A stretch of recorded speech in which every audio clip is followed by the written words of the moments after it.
1,25,000 मानवों को डेली खाता है वो काल। जवाब दो। नहीं जवाब दे पाएंगे, नहीं। पैसा। एक जनी तो कहती है मंदिर में जो है अशुद्ध अवस्था में जाकर हाथ लगाओ मूर्तियों पर, उनको पैसा तो कितने पैसे लेती? 10 लाख। साथ में रखती है चमड़े का बैग 2 लाख का। जया किशोरी है ना? हाँ, ये है तुम्हारे कथावाचक। एक कथावाचिका कहती है अजान हो रही है, क्या फर्क पड़ता है, भागवत जो अगर रुक जाए थोड़े टाइम के लिए। क्या मैं सच्चाई बोल रहा हूँ या चिढ़ के बोल रहा हूँ? जब तक तुम इनकी खुरनी खोदोगे, मतपंथियों की खुरनी खोदोगे, तब तक तुम्हारा हिंदू धर्म ना उठ सकता, ना उठ सकता, ना उठ सकता। ऐसे ही धर्मांतर करने वाले आते रहेंगे और तुम्हारे धर्म का नाश करते रहेंगे। तुम्हें यही नहीं पता हमारे कृष्ण जी काल हैं या खुद पार ब्रह्म है, तुम्हें यही नहीं पता।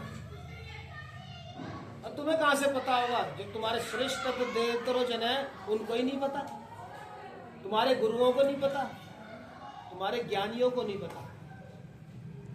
मेरी बात समझ में आ रही है कि मैं क्या कह रहा हूं? क्या कह रहा हूं मैं? क्यों चिल्लाता हूं मैं? अंतरात्मा से, आत्मा से चिल्ला रहा हूं मैं। ये माइंड से नहीं चिल्ला रहा, मुंह से नहीं चिल्ला रहा, आत्मा से चिल्ला रहा। काल नहीं है तो बताओ ना, कैसे काल नहीं है? वो उदाहरण दे रहा है गीता का कि गीता में भगवान कृष्ण ने कहा है कालो अस्मि, मैं काल हूं। और मैं चैलेंज करके कह रहा हूं कि भाई अगर तुमने कृष्ण जी को काल शब्द में जान लिया या इनके अनुसार पढ़ लिया, जो ये लिख लिख के भेज रहे हैं, तो तुम्हारा धर्म का नाश या तुम्हारा नाश होगा कि नहीं होगा? धर्म का नाश मानेंगे, तुम्हारा नाश होगा या नहीं होगा? क्योंकि भक्ति तो श्रद्धा है, विश्वास। श्रद्धा माने विश्वास। विश्वास ही टूट गया था,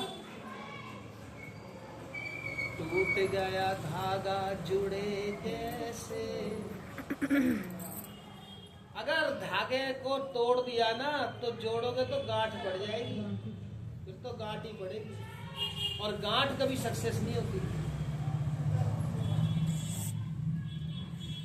गांठ कभी सक्सेस नहीं होती। लकड़ी में अगर गांठ आ जाए तो उसको निकाल दिया करते हैं, शरीर में गांठ आ जाए तो उसको धागा जोड़ोगे कैसे? भी विश्वास अगर टूट गया, बल्कि ये शरीर भी खत्म हो जाए ना, कोई जान से मारते चलेगा, हाथ कट जाए ठीक हो जाएगा, धन चला गया वापस आ जाएगा।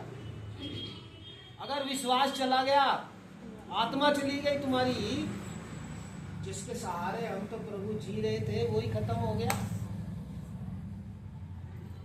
अपनी जिंदगी जिसके सहारे जी रहे थे हम, वही खत्म हो गया कि नहीं हो गया? और फिर जन्म जन्मांतर तक भटकोगे, क्योंकि आत्मा में, चित्त में क्या संस्कार पड़ा कि हमारे कृष्ण काल, हमारी माता के बारे में ऐसे बोला गया। जिनको हम सर्वोपरि मानते थे, जिनको हम ऊंचा मानते थे, वो तो छोटे हैं। अभी भी बात समझ में नहीं आई तुम्हारी। विश्वास क्यों टूटेगा? विश्वास इसलिए टूटेगा कि जिसे हम महान समझ रहे थे, परम समझ रहे थे, जिससे ऊपर कोई नहीं और जिससे बड़ा कोई नहीं, उसी को इन लोगों ने, तो विश्वास टूटेगा ना। राम जी को अगर कोई कह दे कि वो राम जी कैसे, जो अपने पत्नी के लिए छुड़ाने के लिए बांदरों की हेल्प लेनी पड़ गई, ये बोलते हैं ये लोग, तो तुम्हारा विश्वास बनेगा, बढ़ेगा या टूटेगा? टूटेगा। और सारी कहानी है विश्वास की और किसी चीज की है ही नहीं, यकीन की है। या तुम्हारे शंकर भगवान को कहते, कैसे शंकर भगवान जो अपने पुत्र को नहीं पहचान पाए, उसका सिर कलम कर दिया। या किस फिल्म में था ना, किसी फिल्म में, हाँ। और बता रहे थे जाकिर नाइक ने भी बहुत सारे हिंदुओं का धर्मांतरण इसी बात पे कर दिया। तो तुम्हारा भी धर्मांतरण इसी बात पे होगा। अहंकार आ गया था ना। क्यों? क्योंकि तुम सोचोगे कि अरे हमारे भगवान तो ऐसे जो अपने पुत्र को नहीं पहचान पाए, जो अपनी पत्नी को लाने के लिए बानरों की हेल्प लेनी पड़ गई। गलत कह रहा हूं तो बोल देना मैं।